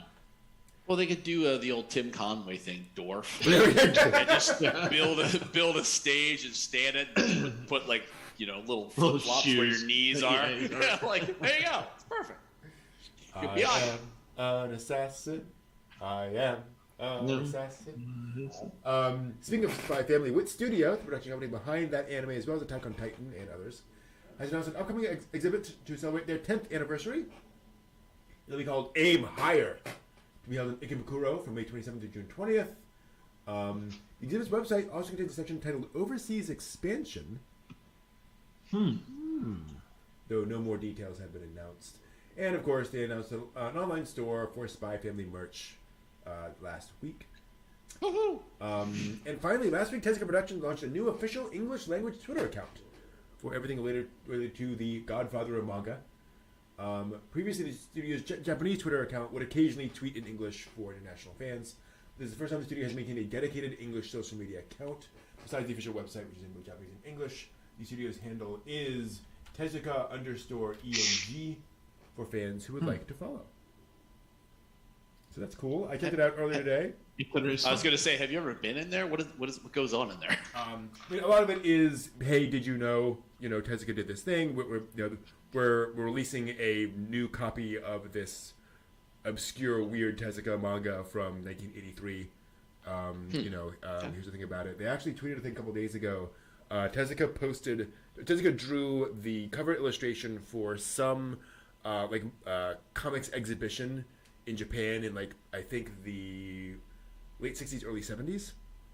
And it features a whole bunch of comic characters on it. And if you look at it, it's, you look at it, there's Lupin. And there's Cyborg 009. He drew Lum in this illustration. It's really cool. So now these predate the series that he did, or those were same time. Well, There were all comics that existed, but Okay. he was doing he was doing basically a Daikon 4 style illustration. Here are a bunch of different cool comic characters. Yeah. Okay. I was going to ask whether it was Daikon 4-ish. Yeah, in that mode. I was like, oh, that's cool. Just seeing Tezuka's take on Lupin the Third or whatever. Right. Yeah, so it's fun, worth a follow, for Tezuka stuff. And I will say, clearly written. You'll be able to follow the English, right? It's okay. The English is well written. So, good. So you're not saying it's not necessarily in real time, that perhaps it is scripted a little to make sure that it is checked properly? Whoever's doing it certainly can write English well. Aha. They understand English grammar. So it's good. That's all the news for this week. Thanks for watching. We will see you all next week. Fun stuff. Yeah, I try to be sensitive there because some of those things are... It is an actual Japanese person. It's just somebody who had, English in junior high, and they're trying desperately to remember it. And it's like, I feel bad for you, man. You're doing your best. Back. The hat line. The hat line is back. We can talk history. There was some history this week. Aha. Yeah, we can do that real quick. In the spring. Did I just see you Springtime. drink out of a... What? I was just saying, John, did I just see you drink out of a ration cup? Yes, you did. Nice. That would be a can. Whoa, it's disappearing. It's magical. Yes, it's a canteen cup for an M31 canteen. Oh, Nice. very cool. It has suitably been banged around the field, knocked around, hit against things. That's what happens in war, man. I used to subdue my enemies with very tasty tea. Here you go. Drink this. Your tea's lousy. Aha! Ha, ha. I know boiling water is painful. Try that. You're like the British girls in Girls in Panzer, in your battle with your tea. Yeah, Darjeeling. Yeah. Love it. Oh, it's not St. Catherine's Academy or something like that, but it's something Something like that, akin to that. Yeah. Where it's like, oh, they're so very proper. I have to look it up. Let's see here. St. Gloriana Girls College. St. Gloriana, yes. It's, for those not familiar, Girls in Panzer is an anime where high school girls drive around tanks on the field and have tank exercises. It's very silly, and the British squad all drink tea out of little china cups during the tank battles. Yeah, They're during British. combat. That's what you do. Yeah. You stop for tea. Well, I just love the premise of that. It's just like, oh, the flower arranging. Mm-hmm. Well, no, that's nice, but the traditional girls' sport in high school is tankery. Sorry, what? Did I hear crazy or what was that again? That's awesome. Mm-hmm. The hallmark of St. Gloriana's style is elegance. Yes.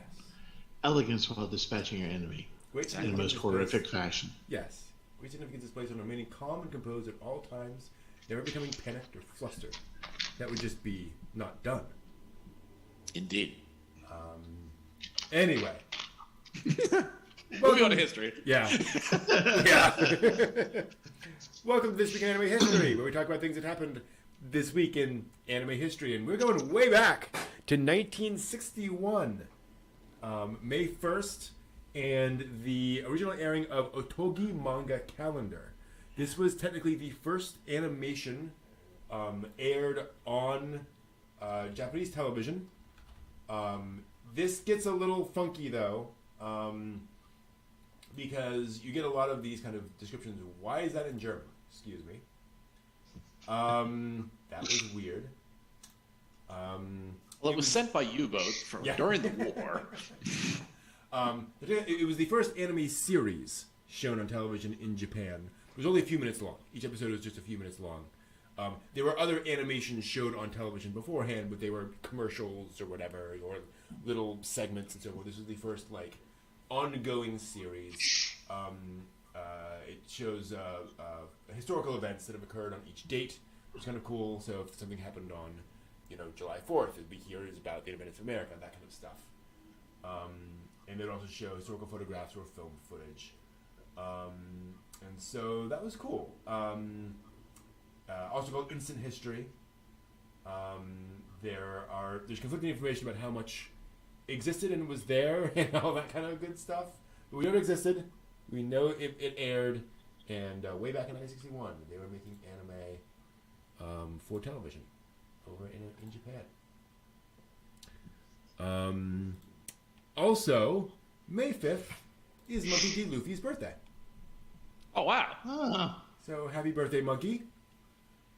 happy birthday. Yes. The leader of the Straw May you Hat have Group. another 10,000 volumes. Yeah, exactly. Yes. Anime produced. Everything. Yeah. Isn't that in its final arc now, the manga? Didn't he announce that? Yeah. I'm looking it up now.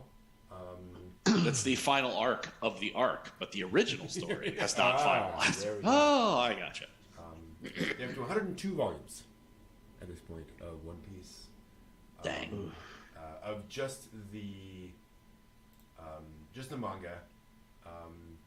Okay, so 102 Tekobon volumes, 6 data books, 9 color walks, 3 animation logbooks, 5 special volumes, 6 other, 24 novels, 4 ongoing comic series, 4 one-shots, 1 comic strip, 1 magazine, 14 films, 4 shorts, 2 anime series, 1 live action, 13 television specials, 3 plays, a musical, 57 video games, 112 albums, and a theme park. And there's a person out there who has it all. Yes. Oh, undoubtedly. Yep. The super fan. The anime's been running weekly since October of 1999. So, Monkey, you worked. You succeeded. Congratulations. You spawned an amazing, massive franchise. And we will see what happens with that franchise if it ever. What will happen to it eventually? Everything has its day. I just gotta say, wait, live action? Yeah. I thought I heard you say that. I'm thinking, how do you get... There's an upcoming adventure fantasy streaming television series set to premiere on Netflix, of course. Oh, right, because they showed the different characters, the different actors. They look fine, cool. How do you get Monkey's I flexibility though? know. That's gonna look weird.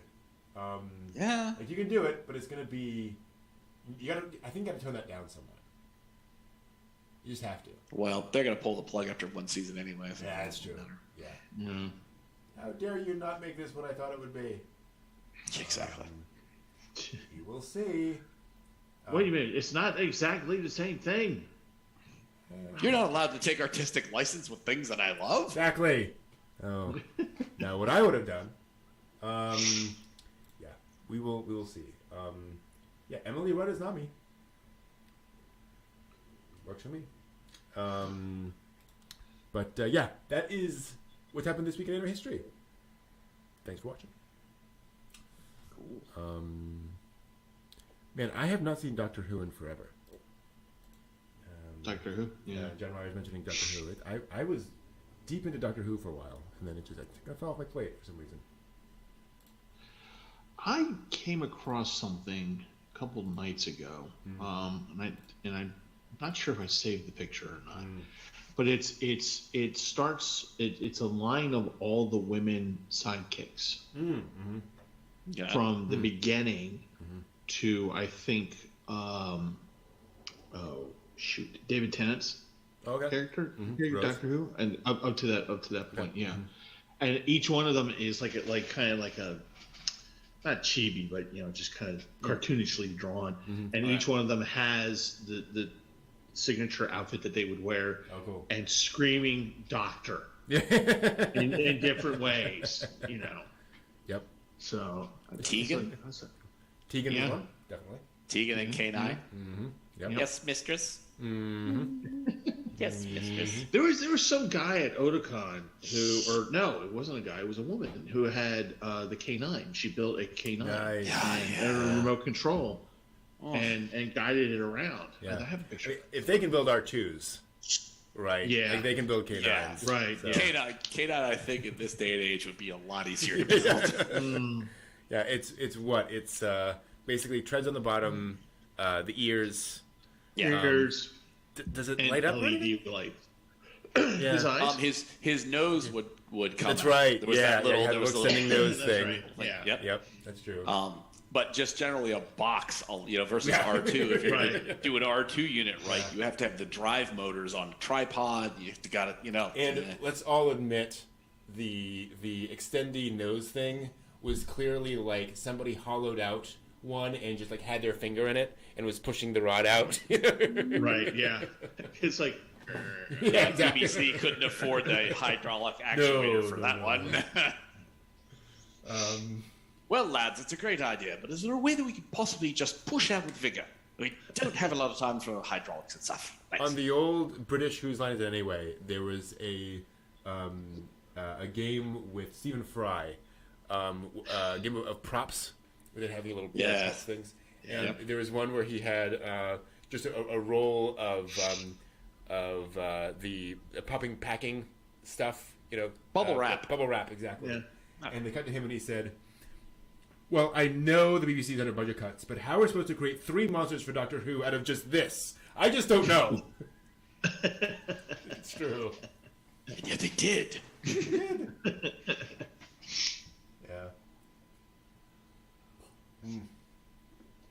Yeah. Yeah, I got through. I watched a fair amount of Tennant. All of, gosh, I forget, Matt Smith. All of Peter Capaldi, because he was my doctor. Right. Yep. And then I kind of burned out at that point. And when the new doctor came in, I was going to take a break, and I never got back onto it. Love the actress, seen her in a couple different things, but never went into there because, of course, I'm not a feminist. I'm a terrible person. I hate women, and so. But no, it just came at the wrong time. Where I was like, I've been watching this like every week for like 7 years. I need a break, and I think Doctor Who does that and not to be mean, but I think Doctor Who does that where you have your doctor, you have a little bit before, you have a little bit after, but after a period of time, it's just like you just can't keep doing it. Yeah. it's a great point. Yep. And for me, this is frustrating for Doctor Who. I periodically will come back to watch a handful of episodes and just kind of keep up with it a little bit. But I started watching Doctor Who on PBS when I was, no joke, 9 years old. Wow. Had no idea what I was saying with the scarf. Okay, yep. Tom Baker. Tom Baker. Tom Baker, thank you. So it was that doctor. So of course, the one doctor the one doctor that everyone has is, of course, the Tom Baker doctor. And I'm just like everyone else, I'm like, you suck. You suck. You're a Tom Baker, you suck. Actually, I like Tennant a little bit. Yeah. A little bit more, I like everyone who's played the Doctor. Like every time I've gone to watch one, I've been like, wow, I see where you're coming from. That's a cool interpretation of the Doctor. Obviously, there's some that kind of speak more to you than others, but I've always been amazed at how people find their shoes, if you will. Yeah. But I enjoyed the old William Hartnell ones. Yeah, the old black and white ones where it was just like, holy cow. Yeah. loved John. You're Pertwee. on a set. Sorry. Yeah, we're on a set, and there's like literally nothing behind that cardboard tree. It's just a scrim over a wall. I'm like, well, it's not very fantasy, but I love your writing. Doing great. John Pertwee, Tom Baker, Peter Davidson. I fell out by Colin Baker. Okay, yeah. It's like I just, I watched a little bit of Hartnell, and then I watched almost all of Pertwee, all of Tom Baker, all of Peter Davidson. Yeah. And by the time I got to the end of those and Colin Baker came in, and I was just like, I need to take a break. Yeah. And I think that break was sometime, 1989? Yeah. Somewhere around there. Yeah. Well, Not successfully made it back. Well, and Colin Baker was tough because they tried doing something like really long term, which failed. Colin Baker comes back psychotic. Like his doctor, when he regenerates poorly into Colin Baker, and he's like really angry and mean. And they wanted to like introduce that and then have him kind of evolve and kind of find himself over the course of a couple of series. Right. But the fans turned on it. Like they hated it. They hated that direction and thought like the Doctor's just a bad person now. And so Colin Baker's gotten a lot of flack for that. He's like, no, that was in the script. Like that was meant to happen. But unfortunately, it failed. It's a shame. Yeah. Which is probably a good reason why I fell out at that point. So like, Yeah, I would love to. I'd love to see more McGann stuff. I loved when they did. Was it the other Doctor? When they were doing the 50th anniversary special, they did. So Paul McGann was the guy that who did the American Doctor Who movie. There was an American Doctor Who movie. So it was basically a pilot. They wanted to do an American Doctor Who series. And so they made like this pilot movie where I vaguely remember this. In fact, it's McCoy who dies and regenerates into Paul McGann, and he runs around and does stuff in like New York or San Francisco or something. It's okay. It did not go over well. Yeah, it is a thoroughly okay movie. It's fine. But it's just kind of completely underwhelming, and so everyone's like, no. And everyone felt like, that you know. I remember Stephen Moffat saying, I kind of felt that he got poorly done. And then around the 50th anniversary, they're doing a bunch of web shorts. And one of the web shorts cuts to, somebody in a ship that's being under attack and so forth, and she wants the Doctor. And she hears a voice, I need help. And a voice says, I'm here to help you, but I'm probably not the person you think I am. And it says and it's Paul McGann. And they brought him back to do a short film as the Doctor to bring him back into the continuity to say, yes, this is a person who is part of Doctor Who. Like we're not part of this. We're not throwing it away. Yeah. Yes, we acknowledge him as part of the universe, which is very sweet. And again, as people said, he'd been doing audio dramas as well. Now I have to tell you that the Doctor Who Marvel comic books were outstanding. Oh, cool! Really? Yeah. Yeah, very cool. Actually, they based it around the Tom Baker Doctor, which is the reason why I even looked at it. Yeah, that's cool. But Doctor Who fits well into like a comic universe too. Yeah, very big and bold and brassy. Hartnell was great. It is difficult for folks, as Edmund is saying, difficult for folks to appreciate kind of the crotchety Doctor that Hartnell could be. Yeah. And Troughton just being kind of a little wood imp for much of the time. Yeah. But they were really cool. I just remember watching when the Cyber Leader killed Adric. Oh. Yeah. Spoilers, man. Come on. I know. 40-year-old spoiler. But I remember that there was always moments like Tom Baker with the Daleks, where it's like just tension with a knife. When Adric died, I cried. Wow. I just cried when you saw his gold math badge broken on the floor. I just wailed. And it's like, wow, I had expected that out of a Doctor Who. Yeah. Like, geez. Yeah. I remember them saying, we knew what we were doing. Like, and we were like, we've been doing this for a very long time. A companion should die. Like, this should be a thing that happens because it's ridiculous that it doesn't happen. It's like, right. So, and you're right. Peter Cushing played Doctor Who in the movies. That's right. Non-canonically. But there are 2 Doctor Who movies starring Peter Cushing, which are both, they're both on riff tracks. I'll put it that way. Oh. Who played the Master? Oh, I mean, there are a couple of different actors. The one from Tom Baker time, I always loved his effect. Yes. And it seemed to me, memory-wise, that he showed up through like several Doctors. Oh, yes. Yes, it is. Yeah. He's been around for a long time. Yeah. Yeah, he's come back in many forms. Yes. Yes. I'm just realizing I could say things that would actually spoil people's, experiences. Yes. Some of those plot twists. I remember seeing. I wonder if I saw one of the Peter Cushing films, because I thought I remembered there was something about the guy who I considered to be the Master, that there was something about that was going on with him that was of his transformation, and I was like, oh, I didn't realize that was a thing.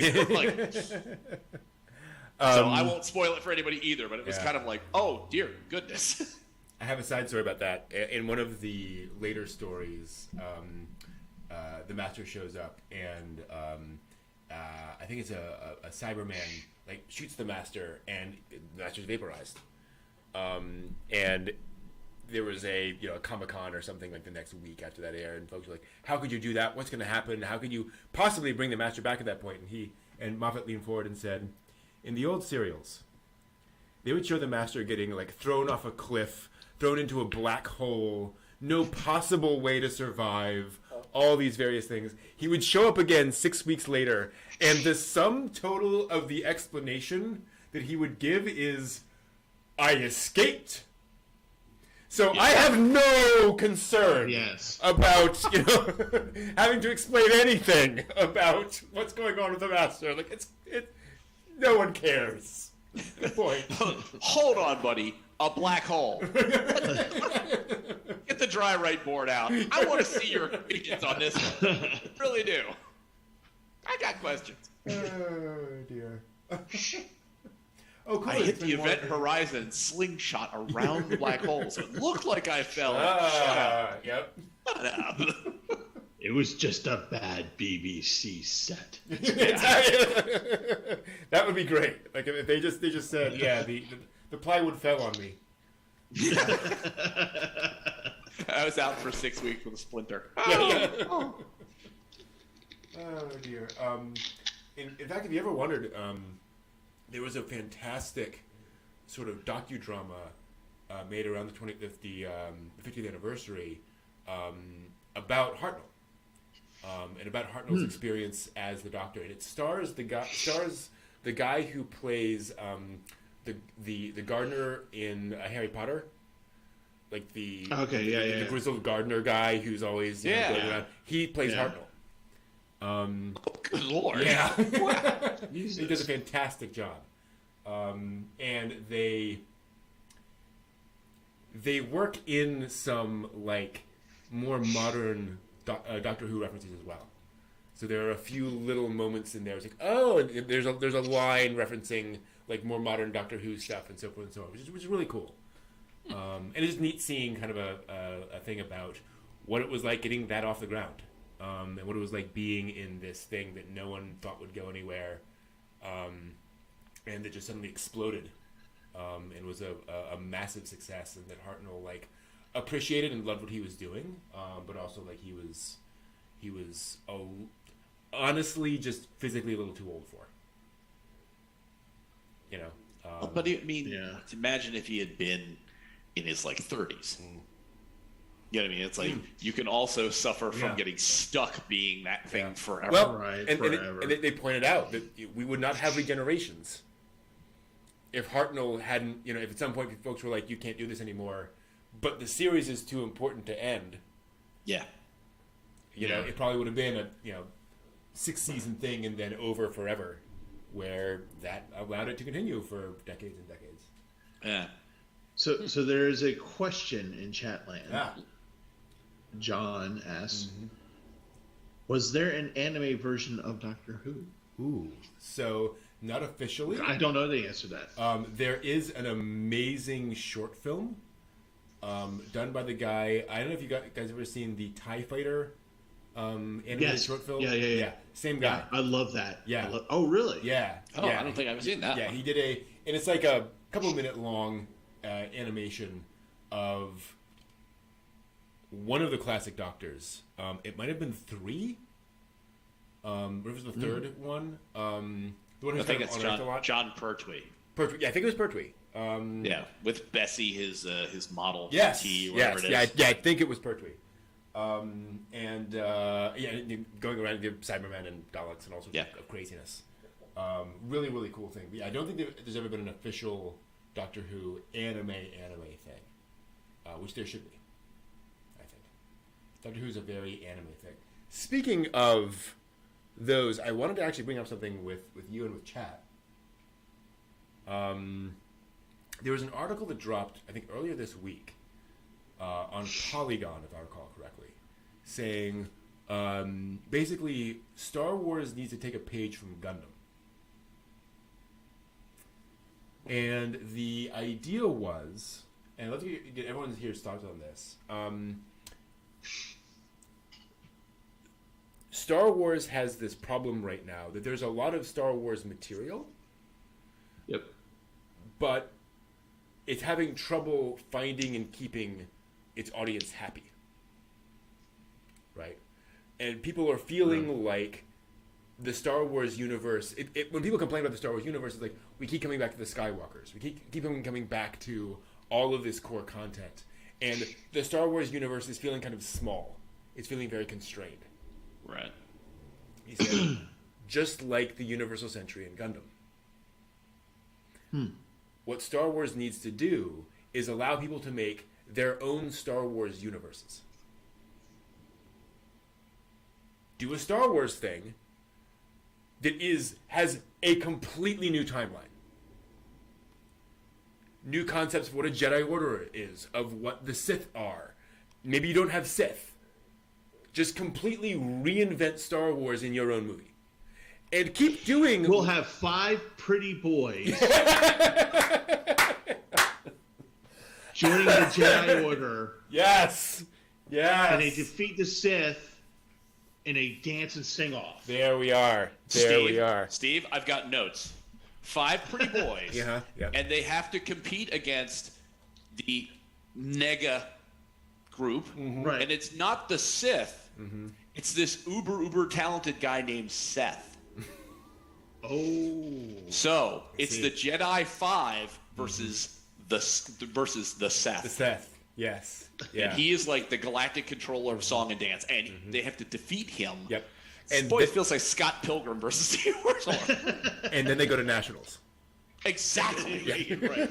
Space Nationals. There we go. Yeah.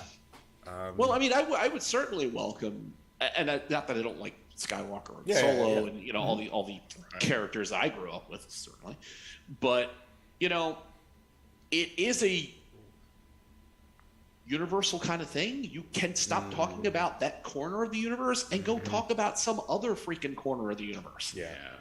You know what I mean? There are other Jedis, there are other Sith, and presumably there are other new orders. You know what I mean? There's other things out there in the world that don't just revolve around this group of people and they're connected kind of people. And that's the thing is, I think the problem is that as long as you make it in that universe, as long as you make it in a universe where all of that exists, there's that almost gravitational pull of people to say, but I have to make a reference somewhere. Right? Even in the books, even in the Star Wars books, there's even I think the one that comes to memory, and then I'm blanking on the title. It's all about Lando Calrissian, how he got the best of it, and but it connects to it invariably connects back to Luke Skywalker, that whole storyline. The problem with, and I see what they're saying, is that the problem with the Star Wars storyline is that it is the Skywalkers. That's what it is. When you watch The Mandalorian, you have that connection at the end. Yep. You have the connection with the Baby Yoda. When you're watching the Book of Boba Fett, which was pretty entertaining, it still had a moment of that. There were still moments of, oh yeah, this is back to that and back to this and back to that thing. Yeah. And this is how we're going to deal with this. And oh, by the way, we're going to CGI Luke Skywalker. And, Of course. do the thing, do the thing. So there is something actually, all joking aside, to be said about, doing just something just not connected to the Skywalkers, like the TIE Fighter anime that was done, that we were just mentioning, has nothing to do with Skywalker. Yep. They're not. None of them are in it. Darth Vader's not in it. Nobody's in it. It's literally about a TIE Fighter squadron fighting the rebels, and it's from their point of view, which was, and I thought it was really refreshing. I really liked that. But to create a whole new, different kind of metaverse, whatever, to do this, I think, part of the problem is that the Star Wars universe, as we know it, is so ingrained into people that if you just did this thing, there would be people like me who would go, so are we calling it Star Wars? Whereas with the Gundam stuff, you can make the thing about the Gundam. The Gundam's just a mecha. And then you can make the characters be whomever they want to be, Blood Orphan, or whatever, that kind of thing. But when you do Star Wars, you almost have to have some connection to the Skywalkers in there to make that for people watchable. Otherwise, they're just gonna be like, call it something else. Yeah, unfortunately. Yeah. But I would like to see, however, I think we all agree that we would all like to see an expansion of the existent Star Wars universe, because there are plenty of worlds to go in where we don't have to have Luke Skywalker CGI'd in there. We don't have to have a Baby Yoda. Yeah. There's so many other things that we can do. I mean, why wouldn't you want to watch a thing about Lando Calrissian coming into Bespin? That would be cool, and not have to tie it into everything. Yeah. And I think that's kind of the underlying point is, obviously, it's not that Star Wars would never come back to Skywalker again, or any of that connected stuff again.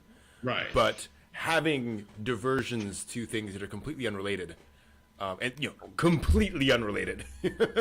Right. Not like here's some, let's do the, I don't know, the book of those weird aliens that fight Chewbacca. I don't know. But it's like everything has to connect back to the story. No, just completely go somewhere else. Nothing is related at all. Still no ever none of the wheel, but it's still that same universe, but we can kind of be very different.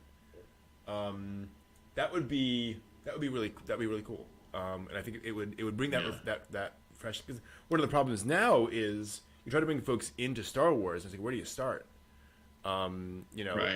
If you're gonna watch Mandalorian, it's like, well, you kind of really need to know who Yoda is to understand why this is important.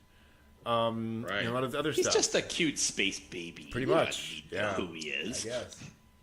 He just has this chicky nuggy and his chocky milky. Actually, John in the chat, I would love to see a story from the Hutt's perspective. I'd like to see the Hutt planet. Where the hell did he come from? Redeem the Hutts. Right? Make the Hutts sympathetic characters for us. That would be fascinating. Yes.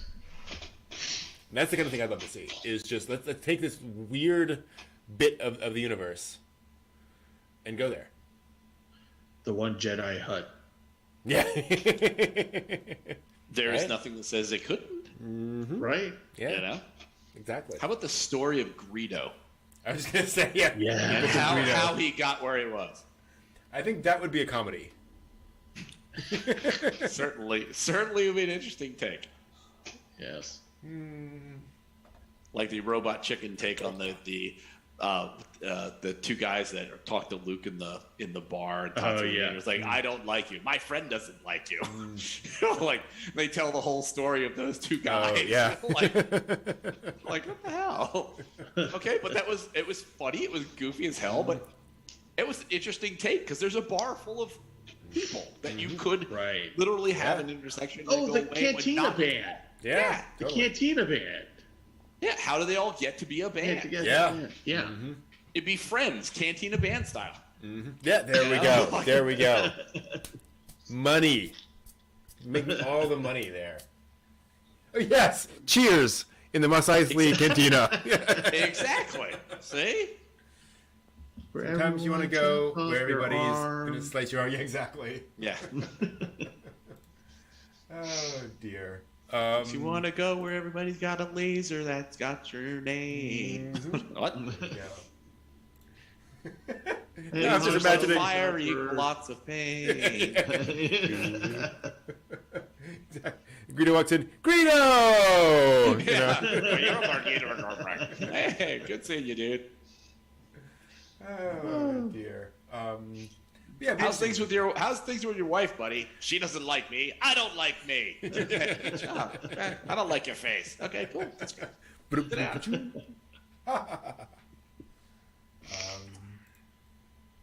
Yeah, I would pay good money for a Cheers style Mos Eisley like scripted comedy with a laugh track. That would be hilarious. And sure, there were the Ewok TV specials. Those were just set on Endor. Yeah. To get the characters involved. So yeah, who knows? Cool. I have a question. What did we learn on the show tonight, Brad?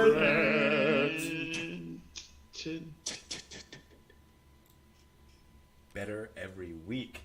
Indeed. Let's see here. What did I learn? I've been rehearsing much to the detriment of my neighbors.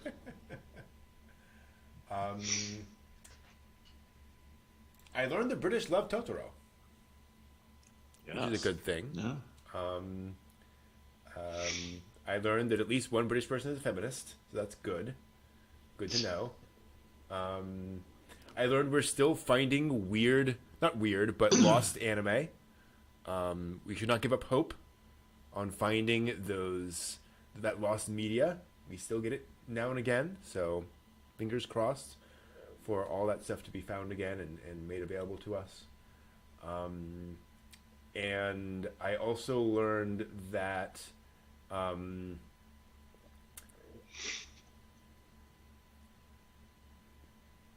whoever auditions for Anya in the Spy Family musical better watch their height very, very closely. And, no tricks, because I'm sure they'll be watching out for that. But I don't know how boy. Here's the thing. I've been around long enough to see a lot of really bad child actors. And obviously, they're not going to, bring anyone who's bad on board, but that's a tall order to get a very, very young girl who is able to get all that across. So we'll see. Steve, how about you? I don't learn. I just, John, how about you? That Devon challenge, Steve will never get through Storm Terror ever. I've learned that I have no shot at playing Anya in. Never say never, Steve. Imagine. Never say. Dream big. Yeah. Remember Gattaca? Just, shorten those legs. Ow, ow, ow. I've learned that there needs to be an anime of Doctor Who. True. I think that would actually work. I've learned that Star Wars has now gotten to the point that we can actually interpose it into former 90s sitcoms. Yep. And let's see here. What else have I learned? I have learned that you can make the most chaotic anime and still enjoy it and feel like you drank just 10 cups of coffee. I believe that is what I have learned this week. Good. How about you guys? I learned that my dream of marrying Rem can come true. Good for you, Hey. I think. Yeah, maybe. Maybe. Maybe, except for when I stumble down the basement stairs doing laundry, break my hip, yell up, Rem, call the doctor, call someone, and there's a stunning amount of silence. 3 weeks later, the issue's solved, but not to my benefit. No. What's that smell? Exactly. Yeah, not so. So I learned that that's a thing that you can marry your fantasy person. That's great. You can also spend a lot of money on a figure of that person if it happens to be from the Final Fantasy series. Yeah. A shocking amount of money. Yeah. But these things. That's Sure. someone has yet again commercialized this wonderful thing, and now it is profitable, presumably. I'm guessing. Yeah. To their benefit greatly. So, yes, those are some of the things that I learned today or this week.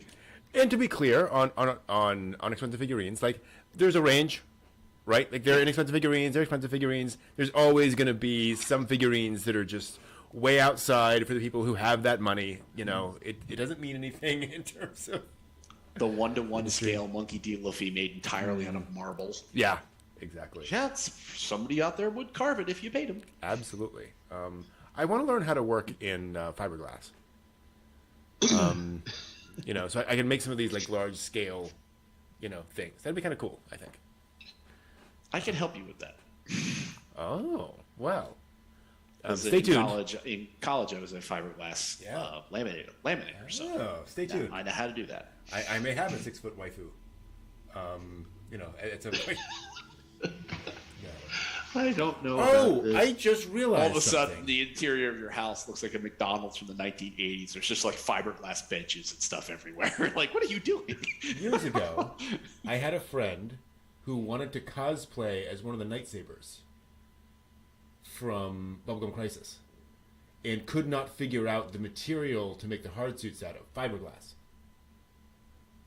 That would be the one. Because you can't really vacuum form plastic, like all the different things you could think of, like wouldn't get the right, thing. But isn't that what the 501st does for the Stormtrooper armor? They use the vacuum form. I think that's what what Deb said. Yeah, That the 501st, they use vacuum form so that it's Right. got the right structure. It's strong enough, Right. but still light enough. Fiberglass would be monumentally heavy because of the layering Oh, process. would it? Okay. Yeah. Okay. Then that explains that. Yeah, because you have fiberglass mat, and you have resin, you have gel coat to release some of the form, Okay. so that it's extremely durable, absolutely. But by the time you put all of that on, if you said like, oh, in world the real suit would weigh like 700 pounds, okay, it's probably only going to weigh like 150. Yeah. But you can make fiberglass thinner, but because of the way that the resin cures, the thinner you make it, the more fragile it is. Okay. Yeah. Those vacuum forms, that gives you enough flexibility that you can knock around as a stormtrooper outfit and not shatter it. Yeah. So And the problem she was having is that, with the 501st, like they're more or less mass producing those, whereas she's like, nobody's made a hard, well, some people have, but like, there's nothing I can base this off of. I would have to make everything myself. yeah, So start from scratch. yeah. That's interesting. I just had this vision of like Brent walking into your place and seeing all the fiberglass figurines, life 1-to-1 model, and me just opening a door and looking around, going, "Slow." I go, hi, Steve. Working in fiberglass is fine. I don't know why people say there's a problem with it. It's okay. Inhaling all these fibers. You're aspirating blood, Brent, as you speak. But I have my waifu. It's worth it. Also, a lot of severe lacerations. Okay. Oh dear. Yeah, it's an interesting question. Like, this is a very odd topic. If there is a character I would want a life-size copy of, I can't think of one. Because the sheer amount of space it would take up, and like there's no character that I am like that long-term tied to that I would want, forever in my home. Like that's a commitment. How about like a 6-foot Gundam? I don't know which Gundam though is the problem. Like yes, Gundam, but there's no one Gundam that I'm like that. Not a special. Yeah. Okay. I know you want Amber from Genshin. This is true. I mean, this is, yeah, it's true. I'd go with Noelle. Just like nothing like an armored combat maid. Yeah, it's true. It's true. Wouldn't mind a Yanfei. I could do Yanfei. Oh, that would be cute. Yeah. Be a little too creepy to have Klee, but Klee would be cute. Yeah. A little creepy. She's my daughter. That's worse. Yeah, that's really. She's my waifu, and she's like 10. Oh, dude, no. No. We got problems here. No. Actually, we already hear this. Fun. Anya crouching in a corner. Oh God, no! God, that would be fun until like somebody, a guest of yours, was like, "Is this where the bathroom is?" Why does she look so sad? What did you do? A small child in that room, not saying anything. I will say, John, the Major from Ghost in the Shell, that is a great pick. Oh yeah. Major Kusanagi, like yeah, that's a very classic character design. Yeah. How about the big armored trooper from Jinro? Just Tachikoma. Red LED eyes. Yeah. I'll do a full-size Tachikoma. That'll be fine. There you go. Just fill this room. I was gonna say that'd be kind of cool if you could make it into like a gaming pod. Ooh, so like the back end of the Tachikoma, you put all the electronics and everything, all the operating hardware in the front of the Tachikoma, and make the back piece a gaming pod with all monitors in it and a seat. You just kind of sit back in and play. That's very cool. Nice. I will only build the Tachikoma if it is actually mobile. If I can actually drive it around. You can put casters on the wheels. Oh, sorry. Yeah. Wheeling around your apartment. we'll just put Brent inside a Tachikoma with just the little wheels on him. Just push him down the hill.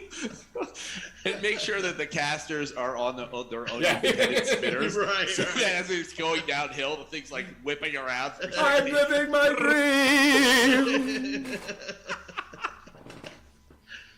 I'm glad we filmed this, Steve. Well, once we get all the vomit cleaned out of it, I'm sure we can run right through it again. I mean, heck, multiple people have built Meaves from Nausicaa. Right? Yeah. Like, if you can do that, why not? Jeez. Yeah, I don't know. I'll have to think about that. I said it would be fun to have a fiberglass project, but I don't know what I'd make.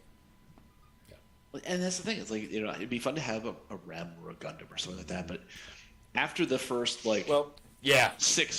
months where it starts collecting dust and you can't really move it around because it's giant. Heavy. No, this is what you do. You make these things. You have them for 6 months. You get sick of them. In the dead of night, you take it and you just arbitrarily put it somewhere in your neighborhood. I just have people just go, why is this happening? And Go who find is somebody's this like character? their house or their apartment where there's like bushes in the backyard and stick it in the bushes looking at the house. That's somebody in the backyard. They've been there for 2 hours. What the hell's going on? And they're dressed really weird. We should call the police. That would be pretty awesome. Take photos, of here's Ryoko out of the town. Here's Lum, downtown Georgetown. What? Sell them on eBay. Shipping would be a bit of an issue, but yeah. With the tagline slightly used.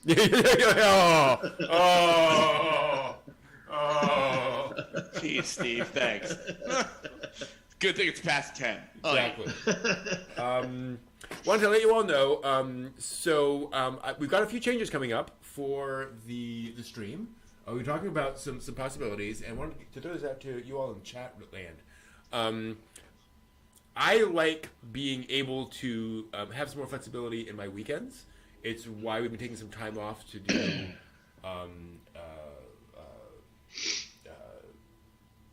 basically 2 weeks between each stream, and we were thinking about some restructuring that would kind of make everything make a lot more sense, be a lot easier for the three of us, and that is doing the weekly dig Sunday nights instead of Saturday nights. To put us at kind of the end of the weekend, when we roll into the week having talked about anime, which is really cool. And then we don't all have to be home on Saturday nights to do this every single time, which sometimes obviously lots of things to do and events that come up so forth and so on. Right. Wait a minute, are you suggesting that I'm not home on Saturday nights? Wait a minute. Oh, hey, well. Now I'm sad. Better if we did this on Friday nights. It's like, you're all free on Friday nights, right? Oh, right. What does that say? Yeah. Right. Right. So if we go back to Sunday, or if we switch to Sunday nights, we can do it every week, back to our current schedule, and then I can also have my adventures, and come back with maybe some stories about some fun stuff there. Fiberglass figures. Yeah. Look at my new friend, Ronald McDonald. I picked him up in Indianapolis. Crap. Colonel Sanders in my house. Not tell anybody. Just show up. There's Colonel Sanders on your right, and Ronald McDonald on your left. What are they doing there? Wait a minute. Where is Wendy? What happened to Wendy? Slightly used. Moving on. Oh, wow. So yes, Sunday nights I think would work great. So I think same time, 8 p.m. Sunday nights would work for us. Yeah. So cool. Yeah, let's make that change then. So then next week we're going to be talking about Princess Arete. Or Princess Arit, depending on how you hear it. This is speaking actually of feminism, this ties in well. It is based on an explicitly feminist novel written in Japan. It is basically a princess who is kidnapped by an evil wizard and saves herself from the evil wizard, which is really cool. And that is very much kind of the intent of the story, is kind of subverting the classic kidnapped princess trope. Like the Sleeping Princess anime. Right. Yes. Where she saves herself. Yes, exactly. Yeah. And there's that kind of idea. What's also interesting about it is that the director was a guy who was very self-conscious about the fact that he was making a feminist anime. So the way he adapted it is in a very specific thing, because he didn't want to come across like kind of mansplaining a feminist movie to people. Yeah. So kind of the way it's structured, the way it tells its story is also very kind of unique and interesting. Kind of a slow film. But one that I quite like. So Princess Arete, I'm not sure where it's available, but we'll try to find a spot. And yeah, we'll watch that on Sunday night, next Sunday night. So not tomorrow, but in 8 days, we will talk about Princess Arete. And then from that point on, actually, I gotta pull together a list of some obscure anime to watch, and we'll build that out. Punky Brewster the anime. Oh. Wow. Oh. Small Wonder the anime. No. It wouldn't surprise me. Japan's weird. The anime industry is weird, I should say. Perfect Strangers the anime. With the side story of Bosom Balcony, Buddies. its adventures through time. Bosom Buddies. Bosom Buddies, the anime. Yeah, there you go. 8 is enough, the anime. Dick Van Patten reprising his champion role. There we go. I say these words. Does anyone know what these words mean when I put them together? Anybody share any of this with me? Fairly familiar, reasonably familiar. Yeah, I've heard of Dick Van Patten. Okay, that's good enough. Cool. All right. That'll do it for us for tonight. Thank you all so much, as always. Had a great time doing this. Appreciate you all being here. Hope you guys have a great week. And until next time, watch more anime. Arigato gozaimasu.